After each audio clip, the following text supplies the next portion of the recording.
ना कहीं इनके मन में चोर है। भारतीय जनता पार्टी चुनाव आयोग की सह पे, चुनाव आयोग की मदद से इस तरीके के फेरबदल करती रही है। ईवीएम का दुरुपयोग शुरू कर दिया है। इन्होंने तमाम जो सरकारी मशीनरी है इनका दुरुपयोग करना शुरू कर रही है कि नए अधिनियमों को लाके ये चुनाव किया जाए। और दूसरी बात जो इसमें रही है, प्रधानमंत्री जी का या सरकार का जो काम होता है वो देश की जनता के प्रति जो उनकी जिम्मेदारी है, तो उस जिम्मेदारी का निर्वहन प्रधानमंत्री जी कब करेंगे। नमस्कार दोस्तों, मैं Saumya Mishra, live TV India में आप सभी का स्वागत है। एक ऐतिहासिक फैसला देते हुए सुप्रीम कोर्ट ने कहा है कि इलेक्शन कमीशन में जो नियुक्ति की जाती है उसमें बदलाव किए जाए, उसे सही प्रक्रिया दी जाए और इसे लेकर कानून बनाया जाए। और इसके साथ ही इसमें बड़ी बात यह है कि जो 5 पीठ थे उन सभी ने इसमें एक साथ हामी भरी है। मगर आपको बता दूं कि अगली चुनाव आने से पहले 1 साल का समय बाकी है और सरकार का कहना है कि भले नए कानून बन जाए लेकिन अगली 2024 की जो चुनाव है वो पिछले कानूनों के तहत ही बनेगी और उसी के तहत चुनाव प्रक्रिया आगे जारी की जाएगी। हमारे साथ डॉक्टर साहब हैं और हम इनसे बात करेंगे कि इनका इस पर क्या कहना है। नमस्ते सर। जी बहुत बहुत धन्यवाद। देखिए, जो इलेक्शन कमीशन को लेके और चुनाव आयुक्त को लेके जो भी सुप्रीम कोर्ट के अभी नए नियम आए हैं, अब देखने वाली बात ये रहेगी कि इनको कब लागू किया जाएगा। अब जैसे केंद्र सरकार अभी इसको लागू करने के मूड में नहीं है। केंद्र सरकार चाह रही है कि पुराने अधिनियमों के जरिए ही चुनाव कराए जाएं। तो अगर पुराने चुनाव आयुक्त ही, मुख्य चुनाव आयुक्त ही इस चुनाव को करवाएंगे तो फिर सुप्रीम कोर्ट के इस फैसले का कोई मतलब नहीं बनता है। फ़ायदा तब मिलेगा लोकतंत्र को या हमारे देश को जब इस नियम को जो सुप्रीम कोर्ट ला रही है इसको पारदर्शिता के साथ जल्द से जल्द लागू किया जाए। क्योंकि पिछले कई समय से, जब से भारतीय जनता पार्टी सत्ता में आई है, चुनाव आयोग को लेके कई सवाल उठते रहे हैं। चुनाव आयोग कहीं ना कहीं पक्षपात करता हुआ दिखा है और भारतीय जनता पार्टी ने तमाम जो सरकारी एजेंसियां हैं उसमें चुनाव आयोग है, सीबीआई है, ईडी है, इनकम टैक्स है, जगह जगह इनका दुरुपयोग भी किया है। और इसके पर्याप्त साक्ष्य है कि भारतीय जनता पार्टी चुनाव से पहले इस तरह के मैनिपुलेशन करती रही है। तो अब देखने वाली बात ये रहेगी कि सुप्रीम कोर्ट की इस बात पे सरकार का क्या फैसला रहता है। हालांकि प्रथम दृष्टया सरकार इसमें राजी नहीं है। सरकार की जो मंशा है वो ये है कि 2024 का चुनाव पुराने पैटर्न पे हो। तो उसमें भी कई सवाल उठते हैं और हमारी पार्टी का अभी देखना है कि हमारी पार्टी ये चाह रही है कि जो नए अधिनियम है इसमें ज़्यादा से ज़्यादा पारदर्शिता लाई जाए और जो 2024 का चुनाव है वो कई मायने में महत्वपूर्ण है। तो इस चुनाव को निष्पक्ष रूप से कराने के लिए जो भी प्रक्रिया लागू की जा सकती है उसको अतिशीघ्र लागू किया जाए। कि सरकार पूरी तरीके से तैयार ही नहीं है कि इसमें अभी कोई फेरबदल किया जाए। तो निश्चित तौर पे सरकार कहीं ना कहीं चुनावों में हस्तक्षेप करना चाहती है। कहीं ना कहीं जो पुराने चुनाव आयुक्त हैं, मुख्य चुनाव आयुक्त हैं, तो उनके ऊपर सरकार का प्रभाव है, पार्टी का प्रभाव है। इस वजह से सरकार इतनी जल्दबाजी में ये फैसला नहीं ले रही है और इसमें कहीं ना कहीं सरकार की जो मंशा है वो मंशा स्पष्ट होके निकल के आ रही है कि सरकार नहीं चाहती। सरकार अपने अकॉर्डिंग, हाँ, सरकार अपने हिसाब से काम कर रही है और सरकार, मुझे लगता है सुप्रीम कोर्ट का जो ये अधिनियम आ रहा है इसमें भी हस्तक्षेप करेगी। इसमें भी कुछ ना कुछ सरकार द्वारा मैनिपुलेशन किया जाएगा। और मेरे हिसाब से सरकार की जो मोनोपोली है और जो सरकार की जो इस समय तानाशाही है वो इस समय चरम पे है। निश्चित तौर पे तानाशाही रवैया है सरकार का। ये पिछले कई दिनों में देखने में भी आया है। परसों मोदी जी का आपने भाषण देखा होगा, जब 3 राज्यों के चुनाव के परिणाम आए तो मोदी जी की जो भाषा शैली थी वो अपने आप में ये बता रही है कि उनके अंदर कितना अहंकार है। मोदी जी ये कह रहे हैं कि लोग मुझे चुनाव हारने के बाद गालियां देते हैं या फिर विपक्ष ये चाहता है कि मर जा मोदी और जनता चाह रही है कि मत जा मोदी। तो इस तरह की जो भाषा है वो किसी देश के प्रधानमंत्री को शोभा नहीं देती तो कहा है ना कि जमीन में गाड़ देंगे। देखिए, विपक्ष में कभी भी इस तरीके से नहीं कहा गया। देखिए, कभी बयान होते हैं ना, एक विचारधारा के खिलाफ हम लड़ रहे हैं, हम किसी व्यक्ति विशेष के खिलाफ हमारा संघर्ष नहीं है। हमने कभी भी प्रधानमंत्री को गाली नहीं दी। हाँ, उनकी कार्यशैली पे हमेशा प्रश्न उठाए हैं। जो प्रधानमंत्री इस समय अमृतकाल, कथाकथित अमृतकाल ना कह के जो मित्रकाल प्रधानमंत्री जी का चल रहा है, जो अपने व्यापारी मित्रों को जो सहूलियतें प्रधानमंत्री जी दे रहे हैं, उस पे हम सवाल कर रहे हैं। महंगाई पे हम सवाल कर रहे हैं, हम बेरोजगारी पे सवाल कर रहे हैं, हम अडानी हिंडनबर्ग मुद्दे पे सवाल कर रहे हैं, हम चीन पे सवाल कर रहे हैं। लेकिन प्रधानमंत्री जी इन सवालों के जवाब नहीं दे रहे हैं और प्रधानमंत्री जी कहीं ना कहीं इन सवालों से बचते हुए नजर आ रहे हैं। तो हमारा जो विरोध है वो इन नीतियों को लेके विरोध है, ना कि पर्टिकुलर प्रधानमंत्री जी को लेके विरोध। लोकतंत्र की मजबूती आप खुद देख सकते हैं। लोकतंत्र कितना मजबूत है कि एक लोक गायिका जो सरकार पे सवाल उठाते हुए कोई गाना गाती है तो उसके ऊपर सीबीआई के छापे पड़ जाते हैं। एक आम आदमी या कोई पत्रकार सरकार से सवाल करता है तो उसको जेल में डाल दिया जाता है। और इसके साथ ही तमाम ऐसे उदाहरण हैं जहां आप सरकार से सवाल करते हैं तो आपको कटघरे में खड़ा कर दिया जाता है।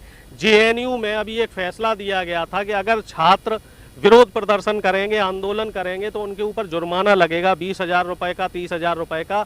हालांकि उसको दबाव के बाद उन्हें सरकार को वापस लेना पड़ा है। संसद में कई ऐसे शब्द हैं जिन शब्दों को संसद के अंदर बैन कर दिया गया है, प्रतिबंधित कर दिया गया है कि आप उन पर्टिकुलर शब्दों का इस्तेमाल नहीं कर सकते।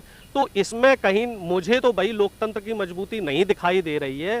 हो सकता है प्रधानमंत्री जी को लोकतंत्र की मजबूती दिख रही हो सकता है बीजेपी के लोगों को इसमें लोकतंत्र की मजबूती दिख रही हो, लेकिन निश्चित रूप से लोकतंत्र को भारतीय जनता पार्टी कमजोर करने का काम कर रही है। देखिए, ईवीएम पे हमेशा से सवाल उठते रहे हैं। अगर ईवीएम की जो कार्यप्रणाली है वो पारदर्शी तरीके से की जाए तो ठीक है, लेकिन देखने में ये आया है जहाँ जहाँ भी चुनाव होते हैं वहाँ ईवीएम के साथ छेड़छाड़ की जाती है, ईवीएम को बदला जाता है, ईवीएम का दुरुपयोग किया जाता है। तो निश्चित तौर पे हम लोग जो, हालांकि देखो सवाल ये भी उठते हैं कि कांग्रेस पार्टी ईवीएम को लाई थी। हमारा जो ईवीएम को लाने का उद्देश्य था वो ये था कि चुनाव में पारदर्शिता लाई जाए। लेकिन जब से भारतीय जनता पार्टी सत्ता में आई है, इन्होंने ईवीएम का दुरुपयोग शुरू कर दिया है। इन्होंने तमाम जो सरकारी मशीनरी है इनका दुरुपयोग करना शुरू कर दिया है। सर, विपक्ष में कैसे ईवीएम सही था और अभी सरकार बीजेपी में क्यों नहीं है सही? देखिए, इसमें दुरुपयोग हो रहा है ईवीएम तरीके से। अगर बीजेपी कर रही है तो कांग्रेस भी करती रही होगी। नहीं, कांग्रेस ने कभी भी लोकतंत्र को कमजोर करने का काम नहीं किया है। अगर कांग्रेस पार्टी ईवीएम का दुरुपयोग करती तो 2014 में मोदी जी प्रचंड बहुमत से सत्ता में नहीं आते और प्रधानमंत्री नहीं बनते। कांग्रेस पार्टी हमेशा लोकतंत्र की मजबूती के लिए, आम जनता की हितों के लिए काम करती रही है। उससे ये थोड़ा साबित होता है। नहीं, देखिए, कार्यप्रणाली के ऊपर है। जहां भारतीय जनता पार्टी को मौका मिलता है, मैं ये नहीं कह रहा हूं कि हर जगह ये काम होता है। भारतीय जनता पार्टी को जहां मौका मिलता है ये लोग सरकारी मशीनरी का दुरुपयोग करते हैं। उत्तर प्रदेश का जो चुनाव हुआ था वो किसी से छुपा नहीं है। उत्तर प्रदेश के चुनाव में किस तरीके से लगभग 100 के आसपास जो सीटें हैं वहां पे सरकारी मशीनरी का दुरुपयोग किया गया, क्योंकि भारतीय जनता पार्टी उत्तर प्रदेश के चुनाव में बैकफुट पे थी और इन्होंने सरकारी मशीनरी का दुरुपयोग करके यहाँ सत्ता में जो फिर से आने का जो इन्होंने प्रयास किया है। और इसके साथ ही जो शासन प्रशासन की कार्यप्रणाली है उस पर भी हमेशा सवालिया निशान उठते रहे हैं। तमाम जगह ऐसा देखने में आ रहा है कि जो अभी उपचुनाव हुए थे कुछ जगह, उन उपचुनावों में जहां भी भारतीय जनता पार्टी को हार का सामना करना पड़ा तो वहां जो डीएम और एसपी हैं उनको लंबी छुट्टी पे भेज दिया गया और अप्रत्यक्ष रूप से, परोक्ष रूप से डीएम एसपी के ऊपर चुनाव जिताने का भी जो एक दबाव है वो दबाव देखने में आया है। तो ये जो टेंडेंसी और जो ये कार्यप्रणाली भारतीय जनता पार्टी द्वारा लाई जा रही है ये निश्चित रूप से लोकतंत्र के लिए और हमारे संविधान के लिए ठीक नहीं है। देखिए, निष्पक्षता, अगर चुनाव आयोग निष्पक्षता रूप से काम करता तो इस तरह के कानून की जरूरत नहीं पड़ती। सुप्रीम कोर्ट की दखलंदाजी से एक बात तो स्पष्ट हो चुकी है कि चुनाव आयोग को और चुनाव आयोग के साथ जो तमाम और सरकारी एजेंसियां हैं इनको भी निष्पक्ष रूप से काम नहीं करने दिया जा रहा है। सरकार का इनके ऊपर कहीं ना कहीं लगाम है। अभी जो शिवसेना वाला जो प्रकरण हुआ था, जिसमें उद्धव ठाकरे जी को मूलभूत जो शिवसेना थी उससे हटाकर एकनाथ शिंदे को जो शिवसेना दी गई है, तो उसमें भी चुनाव आयोग का जो रोल है, जो उनकी भूमिका है, वो उन्हें कहीं ना कहीं संदेह के घेरे में लाती है। देखिए, एक पार्टी जिसका एक अपना संविधान है, उस संविधान को चुनाव आयोग उस संविधान में कैसे दखलंदाजी कर सकता है? चुनाव आयोग कैसे एक पार्टी को किसी दूसरे व्यक्ति को दे सकता है? हाँ, जो पार्टी के नियम है, नियमावली है और जो चुनाव आयोग के नियम है, उसके अनुरूप ये है कि कोई व्यक्ति अगर बगावत करता है और उसके पास पर्याप्त विधायक है तो वो नई पार्टी बना सकता है। लेकिन ऐसा पहली बार देखने में आया है कि पार्टी ही किसी व्यक्ति विशेष को दे दी गई और जो पुरानी पार्टी का प्रारूप था उसके साथ छेड़छाड़ कर दी गई। और ऐसे तमाम उदाहरण हैं। अगर हम बात करें बिहार की, तो बिहार में भी इस तरीके से हुआ है। चिराग पासवान के साथ हुआ है, जो चिराग पासवान की पार्टी थी, तो उसमें भी छेड़छाड़ हुई है। अगर हम बात करें तमिलनाडु की, तो तमिलनाडु में भी भारतीय जनता पार्टी ने AIDMK के 2 टुकड़े किए हैं और इसके साथ जो तमाम छोटे मोटे क्षेत्रीय दल हैं उनके साथ भी भारतीय जनता पार्टी चुनाव आयोग की सह पे, चुनाव आयोग की मदद से इस तरीके के फेरबदल करती रही है। और इससे क्या हो रहा है कि जो क्षेत्रीय दल हैं वो कमज़ोर हो रहे हैं। पिछले आप 9 साल में देखें, तमाम क्षेत्रीय दलों को नुकसान हुआ है और इसमें कहीं ना कहीं भारतीय जनता पार्टी हर जगह शामिल रही है। हर बार जब भी कोई भी चीज आती है सामने तो उसमें विपक्ष कहता है कि भारतीय जनता पार्टी शामिल है। अगर कानून बन जाते हैं नए, तो क्या विपक्ष ये बोलना बंद कर देगा? देखिए, ऐसा है, धुआं अगर कहीं उठता है तो जाहिर सी बात है वो चिंगारी लगी है, आग लगी है। अगर कहीं गड़बड़ी हो रही है तो हम सवाल किससे करेंगे? हम विपक्ष से भी सवाल नहीं कर सकते, सवाल तुम सत्ता पक्ष से करेंगे। और हमेशा से किसी भी लोकतांत्रिक देश में, संवैधानिक देश में, हमेशा सत्ता से ही सवाल होते रहे हैं। अब मुझे एक बात ये नहीं समझ में आती कि जब से भारतीय जनता पार्टी सत्ता में आई है तो ये सवालों से क्यों बच रहे हैं? कहीं ना कहीं इनके मन में चोट है, इसी वजह से ये सवालों से बचते हुए नजर आए। तो इसे लेकर सरकार की ओर से भी कुछ नाम चिन्हित करके दिए गए थे, लेकिन सुप्रीम कोर्ट ने उसे मना कर दिया और कहा कि वो पूरी पारदर्शिता चाहती है। तो कानून तो अच्छा लाया ही जा रहा है, मगर 2024 के चुनाव में पिछले कानून को लेकर चलना कितना सही है? देखिए, अगर कानून, देखो, एक छोटी आसान शब्दों में कहा जाए तो एक बात है कि जब कोई मरीज को अगर समय से इलाज मिले तब उस दवा का फ़ायदा रहता है, उस हकीम का भी फ़ायदा रहता है। अगर समय के बाद उसको इलाज मिल रहा है तो उनके कोई मायने नहीं रह जाते हैं। तो प्रधानमंत्री जी ध्यान दे रहे हैं ना, अपने आने वाले इलेक्शन पे ध्यान दे रहे हैं, 2024 के इलेक्शन पे, देश की सुरक्षा पे। देखिए, क्या किसी देश के प्रधानमंत्री के लिए सिर्फ चुनाव ही महत्वपूर्ण है? चुनाव महत्वपूर्ण है, लेकिन क्या सिर्फ चुनाव ही महत्वपूर्ण है? मगर चुनाव महत्वपूर्ण नहीं होता तो इतना बड़ा डिसीजन सुप्रीम कोर्ट क्यों ले? देखिए, ये डिसीजन सुप्रीम कोर्ट का आया है, अभी इसमें सरकार की तरफ से कोई रजामंदी नहीं आई है। और सरकार का जो प्रथम दृष्टया रुख देखा जाए तो सरकार अभी नहीं चाहती, भारतीय जनता पार्टी अभी नहीं चाह रही है कि नए अधिनियमों को लाके ये चुनाव किया जाए। और दूसरी बात जो इसमें रही है, प्रधानमंत्री जी का या सरकार का जो काम होता है वो देश की जनता के प्रति जो उनकी जिम्मेदारी है, तो उस जिम्मेदारी का निर्वहन प्रधानमंत्री जी कब करेंगे? बेरोजगारी पे बात कब करेंगे प्रधानमंत्री जी? महंगाई पे बात कब करेंगे प्रधानमंत्री जी?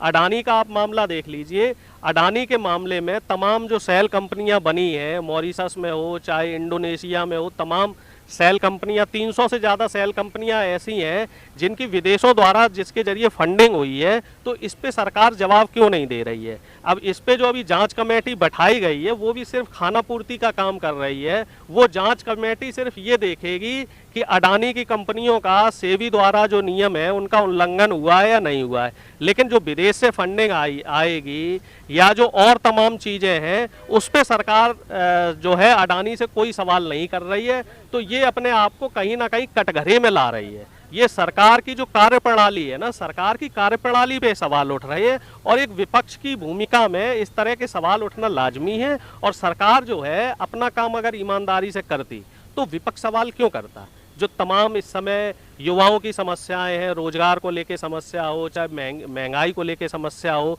पिछले 1 साल से जब से रूस और यूक्रेन का युद्ध चल रहा है तो आप देख रहे हैं कि रूस से हमें सस्ते दामों पे क्रूड ऑयल मिल रहा है, लेकिन हमारी जनता को, हमारे देश के नागरिकों को यहाँ पे डीजल पेट्रोल में 1 रुपए की भी छूट नहीं दी जा रही है। तो ये तमाम जो पैसा है ये कहाँ जा रहा है? तो इस तरह के तमाम सवाल हैं कि जो मोदी जी के जो व्यापारी मित्र हैं, इनको जीएसटी में छूट क्यों दी जा रही है, इनको टैक्सेस में छूट क्यों दी जा रही है, और आम जनता के ऊपर जीएसटी और टैक्स का बोझ क्यों बढ़ाया जा रहा है। तो ऐसे तमाम सवालात हैं जिनके जवाब भारतीय जनता पार्टी नहीं दे रही है। प्रधानमंत्री जी इन सवालों से बचते हुए नजर आ रहे हैं, और इसी वजह से हम ये कह सकते हैं कि सरकार की कार्यप्रणाली में कहीं ना कहीं कमियां हैं। तो क्या ये कहा जा सकता है कि आगे के जो कानून बनेंगे उसमें विपक्ष भी शामिल होगा, जैसा कि सुप्रीम कोर्ट का कहना है कि विपक्षी जो नेता है वो भी इसमें शामिल होंगे, जो भी नियम बनाए जाएंगे उसे बनाने के तहत। तो क्या उसके बाद विपक्ष ये सवाल उठाना बंद कर देगा? अगर हम शामिल रहते हैं, विपक्ष के नेता उसमें शामिल रहते हैं, विपक्ष की उसमें सलाह ली जाती है, तो हम सवाल क्यों करेंगे? पिछले 8 साल आप देख लीजिए, चाहे नोटबंदी हो, चाहे जीएसटी हो, चाहे किसानों को लेके कानून हो, इस तरह के जो तमाम अधिनियम और कानून भारतीय जनता पार्टी लाई है, तो उसमें विपक्ष की किसी भी मामले में सलाह नहीं ली गई। तो ये कहीं ना कहीं ये बता रही है कि सरकार इस समय किस तरीके से तानाशाही सरकार ने रवैया अपना रखा है।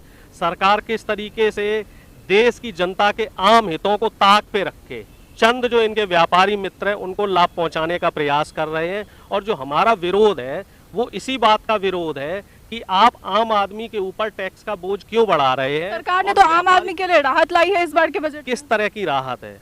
क्या जो आम जरूरत का सामान है उस पे जीएसटी कम की गई? 18% जीएसटी लग रही है आटा दाल चावल पे, ठीक है। सरकार का कहना है आमदनी भी बढ़ी है। सिर्फ जो छूट मिली है वो व्यापारियों को मिली है और आमदनी बढ़ी है निश्चित तौर पे, लेकिन इनके व्यापारी मित्रों की आमदनी बढ़ी है, किसानों की कोई आमदनी नहीं बढ़ी। अभी देखो महाराष्ट्र में एक जो मुद्दा अभी चल रहा है, प्याज की कीमतों को लेके बात की जाए तो महाराष्ट्र का जो किसान है वो 1 रुपए किलो प्याज बेच रहा है और उसके हाथ में कुछ भी नहीं आ रहा है। महाराष्ट्र का किसान इस समय परेशान है, लाचार है, और इसी तरीके से पूरे देश का जो किसान है वो इस समय परेशान है, क्योंकि सरकार ने जो वादा किया था एमएसपी को लेके, उस वादे पे सरकार अभी भी बैकफुट पे है और उस पर कोई बात नहीं करना चाहती है। आपका बहुत बहुत शुक्रिया सर। तो ये आपने देखा कि तमाम सवाल सरकार से पे उठाए जा रहे हैं कि ईडी में सरकार का हाथ होता है, जो भी निर्णय होता है उसमें, उसके सिवा और भी जितने निर्णय होते हैं सभी में सीबीआई सरकार के कंट्रोल में है, इलेक्शन कमीशन सरकार के कंट्रोल में अब तक था, ऐसा कहा जा रहा है। और आगे जो निर्णय लिए गए हैं सुप्रीम कोर्ट के द्वारा, उसका क्या रिजल्ट सामने निकल कर आता है, क्योंकि फिर जब कानून बनाए जाएंगे इसे लेकर के कि किस तरीके से नियुक्ति की जानी चाहिए इलेक्शन कमीशन में, तो ये एक बहुत बड़ा सवाल उठता है कि फिर उसमें जो विपक्षी नेताओं को भी, बड़े श्रेष्ठ नेताओं को लेकर एक साथ विचार करके इसे बनाने को कहा जा रहा है, तो किस तरीके के रिजल्ट सामने आएंगे और क्या उसके बाद विपक्ष का, लोगों का ये सवाल खत्म हो पाएगा कि आखिर सरकार सबको अपने कंट्रोल में रखती है, ये सवाल क्या उसके बाद समाप्त हो पाएंगे लोगों के मन से, ये बहुत बड़ा सवाल है। फिलहाल इस वीडियो में इतना ही, तब तक के लिए धन्यवाद।